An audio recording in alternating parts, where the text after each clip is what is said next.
எருசலேமில் கோவில் அர்ப்பண விழா நடந்து கொண்டிருந்தது. அப்போது குளிர்காலம். கோவிலின் சாலமோன் மண்டபத்தில் இயேசு நடந்து கொண்டிருந்தார். யூதர்கள் அவரை சூழ்ந்து கொண்டு, இன்னும் எவ்வளவு காலம் நாங்கள் காத்திருக்க வேண்டும்?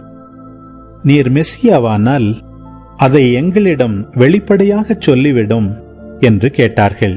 இயேசு மறுமொழியாக, நான் உங்களிடம் சொன்னேன், நீங்கள்தான் நம்பவில்லை. என் தந்தையின் பெயரால் நான் செய்யும் செயல்களே எனக்கு சான்றாக அமைகின்றன. ஆனால் நீங்கள் நம்பாமல் இருக்கிறீர்கள். ஏனெனில் நீங்கள் என் மந்தையைச் சேர்ந்தவர்கள் அல்ல. என் ஆடுகள் எனது குரலுக்கு செவிசாய்க்கின்றன. எனக்கும் அவற்றை தெரியும். அவையும் என்னை பின்தொடர்கின்றன. நான் அவற்றிற்கு நிலை வாழ்வை அளிக்கிறேன். அவை என்றுமே அழியா. அவற்றை எனது கையிலிருந்து யாரும் பறித்துக் கொள்ள மாட்டார்.